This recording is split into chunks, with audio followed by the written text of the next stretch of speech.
Hello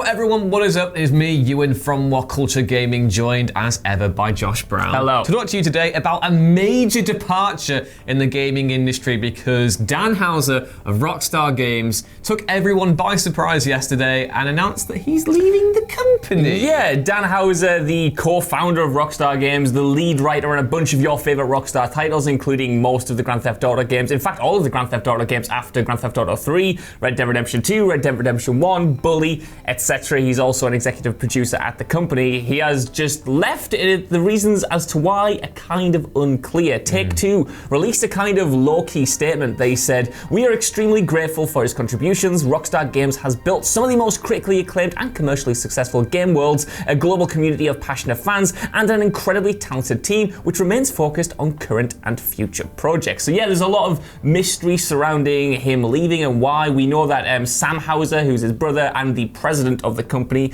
Dan was the vice president, is still there. And Take-Two are stressing that things will essentially remain the same. But in my opinion, I don't see how that's possible when you take Dan Houser out of the equation. Because obviously, you know, games, I think, even more than any other art form or medium, are a much more collaborative process. But at the same time, Dan was the lead writer on a bunch of these games. He was part of, like, you know, the personality of these games, the tone of these games, the atmosphere of these games. And I think if you take that away, it makes me wonder what they're going to do next and what this means for Rockstar and Take-Two as a whole. Yeah, I completely agree. I mean, Dan was very much, I think we can talk of him as a co-founder of Rockstar, but he was still a massive creative influence. You know, when you think of people that have founded these different video game studios, they tend to not always have as big a creative influence.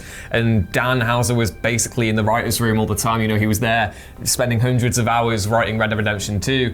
And it's very it is a shock that he's left. You know, I saw some people yesterday saying it's not as big a deal as being made out, but I think so much of what Rockstar is comes from Dan Houser, especially in terms of the narrative department and certainly the narrative leaps and bounds they've taken since 2003. When you see all the different things that they've done in terms of, you know, marrying finding new ways to tell video game stories. You know, obviously we look at a lot of Rockstar games as being quite derivative of cinema, but at the same time they're always finding new ways to tell stories, and Red Dead 2 kind of exemplifies that. And maybe he's looked at Red Dead 2 and gone, not again, brothers, you know again. What I mean? Yeah, it is interesting because he has actually been on an extended break since the spring of 2019, following shipping and, you know, polishing up the end of Red Dead Redemption 2. So it kind of makes sense that when he was being on this break, after, like we were talking about there, the 100+ hour weeks he was pulling on Red Dead Redemption 2, he might have just wanted to call it quits. After all, he doesn't necessarily have to make any more games. He's only in it at the moment for like the love of it. But yeah, it does make you wonder what form Rockstar is going to take going forward, because I think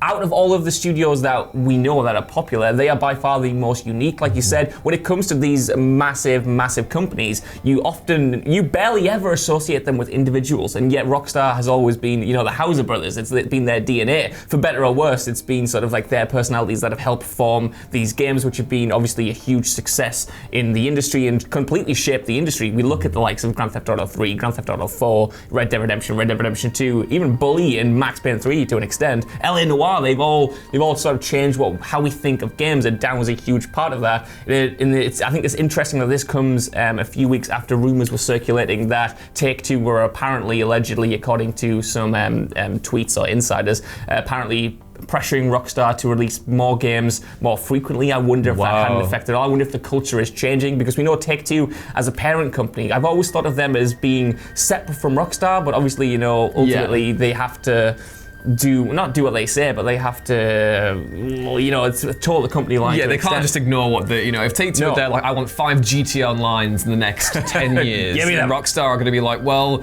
I mean, we can't argue with the numbers, because GTA Online is a massive money-making beast. And you know, like we say, we you know, Dan Houser is so synonymous with the narrative, you know, portions of Rockstar games. I do maybe think that is, you know, this complete conjecture on my behalf, but, you know, if we're going to go into speculative territory, maybe he is looking at the way that Rockstar are going, certainly with developing online experiences like GTA Online and Red Dead Online, which, to be fair, are unique. You know, they are quite immersive. They do offer different things to other online regions. It doesn't have the same narrative thrust as a really compelling single-player offering can have. And I think maybe if he's looking at that and you know, 2K are looking at them and going, well, maybe we need to focus our efforts, refocus, and look at, you know, the stuff that's really going to, you know, win the bread at the end of the day. He may have looked at that and gone, well, I've just made the best video game story of all time, so I'm just gonna peace. And then this is where he'd like fade out in a really cheesy edit. So like, yeah, I don't know. No, yeah, I think, like the double whammy of the success of GTA Online, which obviously, you know, supplanted the potential single-player expansions of that game, and the lack of releases over the course of the past decade, I think, as good as GTA 5 and Red Dead Redemption 2 both are, in my opinion,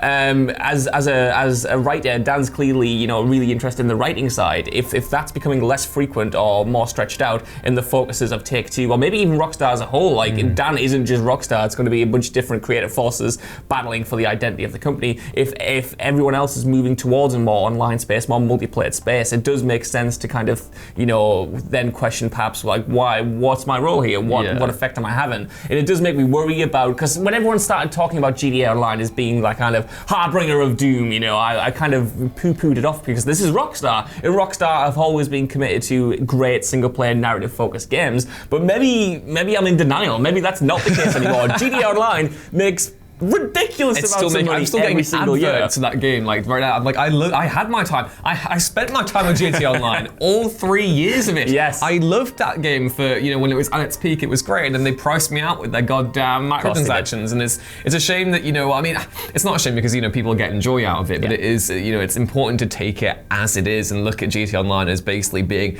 this freakish anomaly that is, you know, still breaking records 7 years on from its original release. Which is completely ridiculous to think about. It's always in the top 10 selling games of the month. I don't even know how that is. It's 7 years old almost, you, and how is that continuing to be such a success? I can see on the monetization aspect online in the player base, but it keeps getting new players. Yeah. Like, it's a complete phenomenon. Yeah, it's completely weird to me, you know, as someone who's trying to get back into Red Dead Online again, I'm just there like, you know, you're still giving all that love to GTA Online. Rockstar, you had this massively awesome like space that you could maybe update a little bit more. I don't know, that might be quite nice, but I think that, again, it's a case of looking at GTA Online and thinking, wow, this is making so much money. We really need to find the next way to do that. And I think going as we're transitioning from one generation to the next, I do believe that 2K's primary concern right now is ensuring that GTA Online's player base doesn't get lost in the vacuum. Yeah. And that is the biggest, you know, quandary I think Rockstar have with the next GTA game. Obviously, we've had loads of rumors about it being this really ambitious single-player experience, almost Scorsese-esque in terms of going through different generations as a criminal, and, you know, the sheer scope and ambition of what Project Americas is supposedly going to have. I think maybe 2K looking at that going, yeah, that all sounds good, but how are we gonna get the shark cards in this one, boys? Like you know, we've got like the couple of million players, like they're all buying these new grotty cars. Can we just like can you think about them, please? And maybe Dan's just like walked out. That bit where the guy just walks out the boardroom and he's just like, I'm gonna go now, because I think honestly that would be the biggest concern from 2K right now. It's like, you know, it's all fun and dandy, and we've seen the value of, you know, single player games of, you know, time and time again be reiterated. I mean, the EA news from the week about Jedi Fallen Order surpassing sales expectations is a testament to that. And of course, a Rockstar game isn't never going to not sell well. But at the same time, in terms of thinking of a long-term base to monetize, online is where it's at for 2K. Well, we look at every other company. We look at Activision, we look at EA, and we look at when they do their annual sort of, you know, financial reports. And the bulk of their revenue now comes from digital sales, comes from in-game sales. Like, that's just the sad reality that we live in. Now, if Red Dead Redemption 2 sells 26 million copies or however many it's sold, that's obviously a massive success, but you can double that, you can triple that if you have that monetization element that's as popular as GTA Online. You can quadruple it, you can just make it bigger, and I do think that's sadly the direction we're going. And it does make me worry a little bit about GTA 6, because like you said, we've had so many rumors and leaks over the past couple of years that seem to indicate where it is going, where it is in development. And with Dan leaving now, he was never the only writer on the Grand Theft Auto series, he was always part of a team. But if he's been on an extended break since last year, it makes you wonder what they're focusing on, what they're prioritizing. Are they prioritizing sort of the gameplay in the world first and then doing the story later? Are they doing online first and then doing the story later? It makes me wonder where that game is in development, when it's going to come, how this will affect the single player story, and whether or not, you know, this will be the GTA where GTA Online supersedes the campaign as we know it. Oh God, what a thought. It's an interesting though, because like the first GTA that we've had without one of the houses involved, and that is, you know, it's a big deal. And certainly in terms of, you know, what we've heard so far, GTA 6 sounds like an amazing experience. If any of the rumors are actually true, if any of them have a shred of truth to them, it sounds like an absolutely amazing experience. And you know, going into this next GTA game, it's probably more of an unknown quantity than it's been for well over a decade now. Yeah. So that is exciting and kind of terrifying in equal measure. You know, GTA Online, like we just said, is such a behemoth of a thing.